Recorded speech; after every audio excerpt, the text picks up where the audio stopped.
game submission in my second year of university.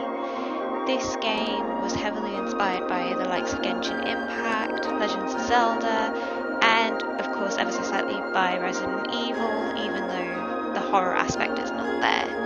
As you can see, we are playing as Cass, a girl from a war-torn world that was overtaken by magic, on her quest to bring back hope to her family at home.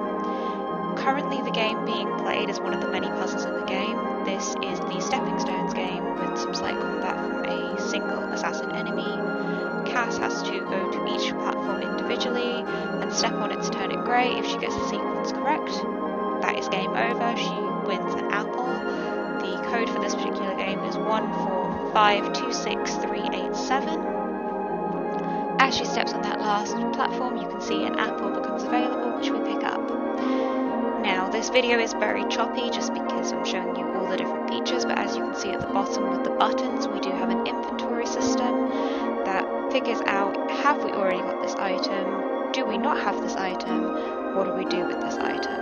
We're currently entering a trade zone, and with the I key, I've re-enabled the mouse so that I can select the apple and trade it for this crystal. There are a lot of different mini-games available to earn crystals. One such is going into the lake that we're standing next to now to go and collect 5 medals from the base. Obviously that's a bit of a tedious process that I'm not showing here, but we stand on this platform, activate our inventory with I, select the medal, and grab the crystal. One thing I really wanted to work on in this game is a combat system as well as the inventory system. The combat system is a little bit choppier than I would have liked it to be, but overall I am quite pleased with the outcome. The combat system has 2 enemies, one of which we'll see a little bit later, but right now we are watching Cass versus one of the assassin enemies. He has a punch attack and we swing with our sword, each doing damage to one another. When he's taken enough damage, he's going to run away, and if we chase him down while he's still weak, we are able to deliver that killing blow. Now, one of the items available, other than the crystal and medals, are potions, and potions will heal us.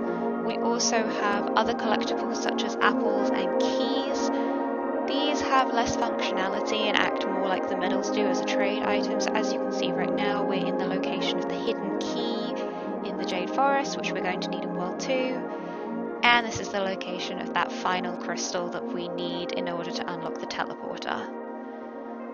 Back at the base, you can see the platform we originally started on has gone from white to cyan. If we now activate our inventory and select our crystal, we are going to be taken to the Sapphire Icelands.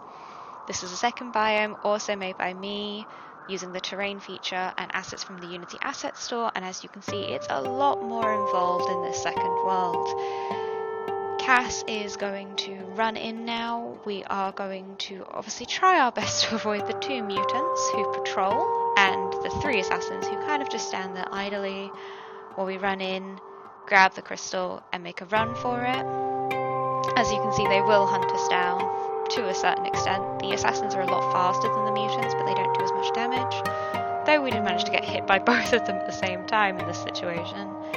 So Cass is going to do her thing, hit them with a sword a few times to make them leave her alone, which we've now achieved. One final little game I wanted to demonstrate was the Light Up platform game. This was taken from a previous assignment that I didn't complete to the highest of standards, so I had another go now with some help from some friends, and I'm really pleased with the outcome. In this game we step on a platform, one at a time, to make it turn green. We don't want to make a mistake, otherwise everything is reset. So I'm just taking my time here and making sure that as we get to these quicker ones, I'm only stepping on a lit platform. There we go. We can now grab a medal and a crystal and continue on. Now this is the mutant. The mutant is the one to watch out for because as you can see, he does 15 damage per hit.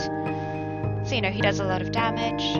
But I'm just showing you where one final trade item is. If we've travelled across these 2 podiums to this box, we can use our key from World 1 to unlock it and grab that medal. There are a further 2 hidden crystals in this area, which I'm not going to go into detail with, but we're going to trade for this final crystal, walk onto that platform, and that is the game over. Thank you very much for watching. demo of Veil in